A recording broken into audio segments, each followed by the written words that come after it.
ಈಗ dinner politics ಜೋರಾಗಿದೆ sir. ದಲಿತ ಶಾಸಕರು ಸಭೆ ಮಾಡೋದು ಏನೂ ಇಲ್ಲ, ಡಿನ್ನರ್ ಪಾಲಿಟಿಕ್ಸು ಇಲ್ಲ, ಯಾವುದೂ ಇಲ್ಲ.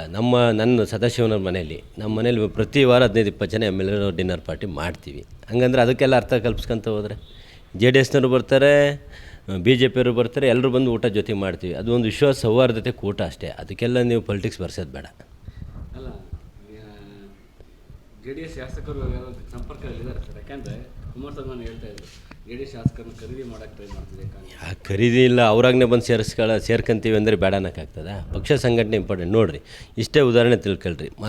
ರಾಜ್ಯದಲ್ಲಿ ಚರ್ಚೆ ಆಗ್ತಾಯಿದೆ, ಡಿ ಕೆ ಶಿವಕುಮಾರ್ ಸಾಹೇಬ್ರ ಸಂಪರ್ಕದಲ್ಲಿ 11 ಜನ ಜೆ ಡಿ ಎಸ್ ಶಾಸಕರು ಸಪೋರ್ಟಿಗೆ ಬೆಂಬಲಕ್ಕಿದ್ದಾರೆ. ಅಂದರೆ ಅರ್ಥ ಏನು? ನಮ್ಮ ಡಿ ಕೆ ಸಾಹೇಬ್ರಿಗೆ ಬೇಕಾಗಿರೋದು ಪಕ್ಷ ಸಂಘಟನೆ, ಮುಖ್ಯಮಂತ್ರಿ ಕುರ್ಚಿಗೋಸ್ಕರ ಅವ್ರು ಮಾಡ್ತಾ ಇಲ್ಲ. ಆದರೂ ಬಿಟ್ಟು ಉಳ್ಕಿದಾರೆ ಏನು ಸಚಿವರು ಮಾತಾಡ್ತಾರೆ, ಅವ್ರಿಗೆ ಅಧಿಕಾರ ಬೇಕು. ಅವ್ರು ಯಾವ್ದಾರು ಇಂಥದ್ದೊಂದು ಆಪ್ರೇಷನ್ ಮಾಡಿ ಕರ್ಕೊಂಬರೋಕೆ ಕೇಳೋ 4-5 ಜನ ಜೆ ಡಿ ಎಸ್ನಲ್ಲಿ. ಅವೆಲ್ಲ ಮಾಡೋಕ್ಕಿಲ್ಲ. ಎಲ್ಲ ರೆಡಿ ಮಾಡಿ ತಂದಿಟ್ಮೇಲೆ ಊಟ ಮಾಡೋಕೆ ರೆಡಿ. ನಾನು ರೆಡಿ, ನೀನು ರೆಡಿ. ಅಲ್ಲ, ಈಗ ವೇದಿಕೆ ಸಿದ್ಧ ಮಾಡ್ಕೊಳ್ತೀರ.